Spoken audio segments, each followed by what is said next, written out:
మాటలతో యుద్ధం చేశారు, వస్తుతో యుద్ధం చేశారు, దొంగలతో యుద్ధం చేశారు. గ్రేట్ పార్టీ మొత్తం అందరం ఏంటో ప్రసక్తలేదు. ఎలా భయపడడం సార్, ఇప్పుడు భయపడడం ఇంపార్టెంట్. ఈసారి జమ్మిలో ఇంపార్టెంట్ కూడా మీరు చేసిన యుద్ధం వల్ల మొత్తం తెలంగాణ మొత్తం ఆశ్చర్యపోతున్నారు.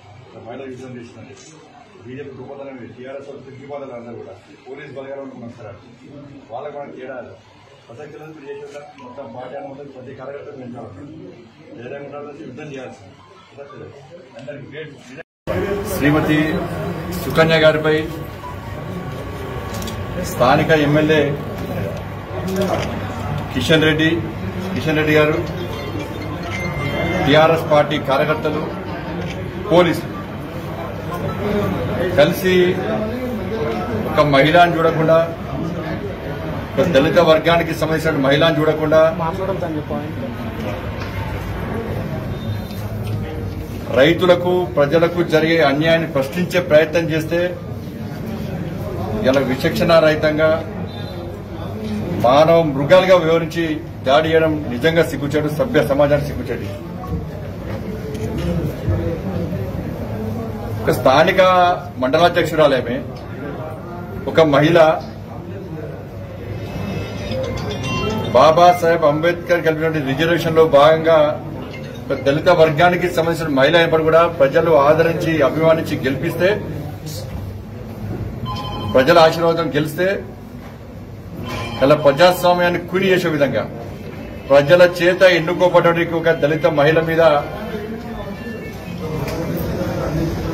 దుర్భాషలాడుతూ అందరూ పోలీస్ అధికారులు, స్థానిక ఎమ్మెల్యే, టీఆర్ఎస్ పార్టీ కార్యకర్తలు ఇలా నిజంగా దాడి చేయడం ఇంతకంటే సిగ్గుచేటి ఇంకోటి కాదు.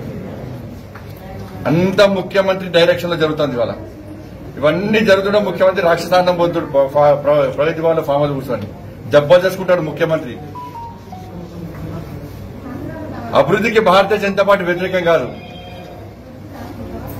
ఒక ప్రణాళిక లేకుండా, ఒక పద్ధతి లేకుండా అక్కడ ఉన్నటువంటి భూములను కోల్పోయే రైతుల విషయంలో కనీసం ఏమీ ప్రకటించకుండా వాళ్ళకి ఏ విధంగా న్యాయం చేస్తారు? అసలు అంచనాలు వేసిరా? కనీసం నోటీస్ ఇచ్చిరా? వాళ్ళకు ఏమీ లేకుండా ఇష్టానుసారంగా కమిషన్ల కోసం కక్కుర్తిపడి, అభివృద్ధి ముఖ్యం కాదు, కమిషన్ల కోసం కక్కుర్తిపడి కోర్టు హాలిడేస్ ఉన్నాయి, ఇష్టం కూడా చంపుకోవచ్చు అందరం కూడా అని చెప్పి ఒక ఆలోచనతో ఈరోజు ఆచారంలో ఇలా గుండాలాగా వివరించాలి. శాసనసభ్యుడు గాని, అధికారులు గాని, కార్యకర్తలు గాని ఒక ప్రణాళిక ప్రకారం జరిగింది.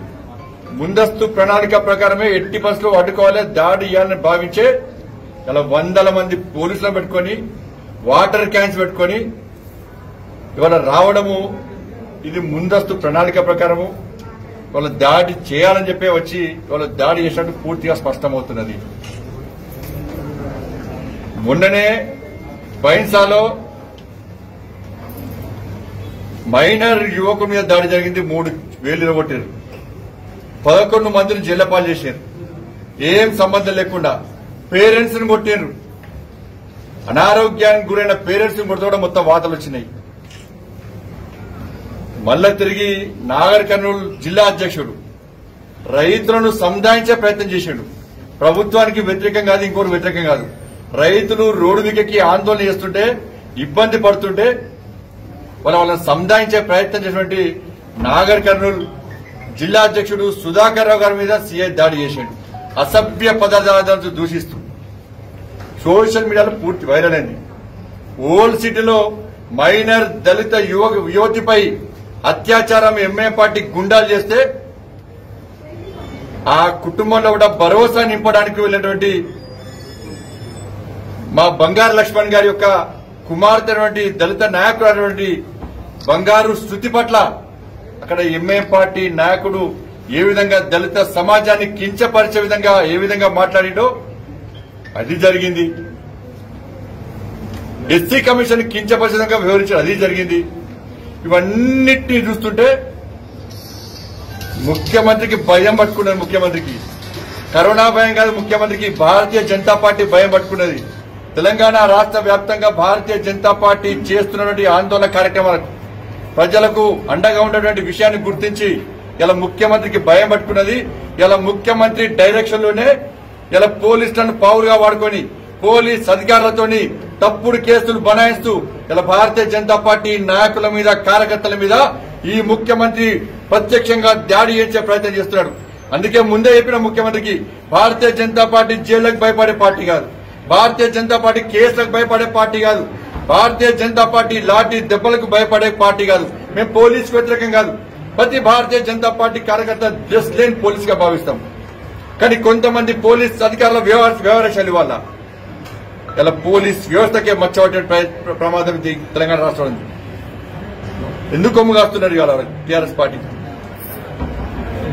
ఇలా ముఖ్యమంత్రికి అప్పీల్ చేస్తున్నా, మీ మంత్రులకు మీ ఎమ్మెల్యేలకు క్రమశిక్షణ నేర్పండి, సంస్కారం నేర్పండి. ఎదుటి వ్యక్తుల మీద సంస్కారంగా ఏ విధంగా వివరించాలో నేర్పండి. మీకు కొమ్ము కాసే పోలీసులకు సంస్కారం నేర్పండి, సభ్యత నేర్పండి. సోషల్ మీడియాలో బూతులు తిట్టుకుంటా సుధాకర్ రావు గారిని బూతులు తిట్టుకుంటా వైరల్ అవుతుంటే కనీసం ముఖ్యమంత్రి స్పందిస్తలేడు. ఒక మైనర్ చిన్న పిల్లాని మీద దాడి చేస్తే పోలీసులు 30 రూపాయలు ఇస్తే 3 ఏళ్లు విరుతవడం నీకు కనీసం జ్ఞానం లేదు, బుద్ధి లేదు, సిగ్గు లేదు ముఖ్యమంత్రికి. తెలియని కళ్ళు లేవని కళ్ళు కనబడతావు, చెవులు కనబడతావు ముఖ్యమంత్రికి. ఎప్పుడు స్పందిస్తావు నువ్వు? పేద ప్రజల దాడులు జరుగుతూ స్పందించాడు. నీ నీచమైన పాలన చేసి ప్రజలు సిగ్గుతో తలవంచుకుంటున్నారు. ఇవాళ భయపడే ప్రసక్తి లేదు. ఇవాళ నీకు రోజుల దగ్గర పడ్డాయి. మేము లాక్డౌన్ ఉంది కాబట్టే వాళ్ళ సహనంతో ఉన్నాం. మేము లాక్డౌన్ ధిక్కరించి నీ ప్రగతి భవన్ నీ ఫామ్ హౌస్ కి వస్తే నీ సంగతి ఏందో, నీ పాలన సంగతి ఏందో ఒక్కసారి ఏ విధంగా ఉంటుందో ఒక్కసారి ఊహించుకో. నీకు క్యాడర్ లేదు, నీకు కెపాసిటీ లేదు, నీకు దమ్ము లేదు, నీకు ధైర్యం లేదు. ఇలా సిగ్గుతో తల వంచుకోవాలి. నీకు కేవలం లీడర్లు, తెలంగాణ ఉద్యమంలో పనిచేసిన లీడర్లు లేరు. తూట్ పాలిష్యాలన్నీ పక్కన పెట్టుకుని వాళ్ళు మొరుగుతుంటే ఇవాళ నువ్వు రాక్షసానం మొత్తుడు ముఖ్యమంత్రి. ఎవరిని పక్కన తెలంగాణ ఉద్యమంలో పనిచేసిన ఒక్క మంత్రిని చూపెట్టు. ఇవాళ నీ పక్కన వాళ్ళు వీళ్ళందరూ చేసి వాళ్ళ ఇష్టం వాగుతుంటే మొరుగుతుంటే వాళ్ళు ఇవాళ నువ్వు రాక్షసానం పొందుతున్నావు. నిజంగా తెలంగాణ ఉద్యమంలో ఇదే భాష అనేటువంటి కార్యకర్త, భారతీయ జనతా పార్టీ కార్యకర్త లాఠీ దెబ్బతిన్నాడు. ఇవాళ నీ ఎమ్మెల్యేలకు విని లాఠీ దెబ్బతిన్నారు. ఎన్ని కేసులు నీ ఎమ్మెల్యే మీద? కాబట్టి దయచేసి ముఖ్యమంత్రి నీ ప్రవర్తన మార్చుకో, సంస్కారం నేర్చుకో. నీ ఎమ్మెల్యేలకు నీ మంత్రులకు సంస్కారాన్ని నేర్పు. ఎదుటి వ్యక్తుల పట్ల ఏ విధంగా వివరించాలో ఒక్కసారి నేర్పు. అటు వెంటనే ఇవాళ ఏదైతే ఆచారంలో గాని ఒక ప్రజాప్రతినిధి మీద, ప్రజల చేత ఎన్నుకోవడం ఒక దళిత ప్రజాప్రతినిధి మీద, ఒక మహిళ మీద ఈ విధంగా అసభ్యంగా నిర్లజ్జగా వివరించినటువంటి ఆ శాసన సభ్యుడి మీద చట్టపరంగా అన్ని చర్యలు తీసుకోవాల్సిందే. ఈ ప్రభుత్వానికి ముఖ్యమంత్రి కొంచెమన్న ఇంగిత జ్ఞానం ఉంటే ఆ ఎమ్మెల్యేను వెంటనే మీ పార్టీని సస్పెండ్ చేయండి. వెంటనే పోలీస్ అధికారుల మీద వెంటనే చట్టపరంగా చర్యలు తీసుకోవాల్సిందే. ఈ విషయంలో ఎట్టి బస్సులో చట్టపరంగా అన్ని రకాలుగా మేము ముందుకు పోతాం. ఎట్టి బస్సులో ఈ అధికారుల మీద శాసన సభ్యుల చర్యలు తీసుకోవడం కూడా మేము వెనుకడు వేసే ప్రసక్తి లేదు. Subscribe us and press the bell icon for more interesting updates.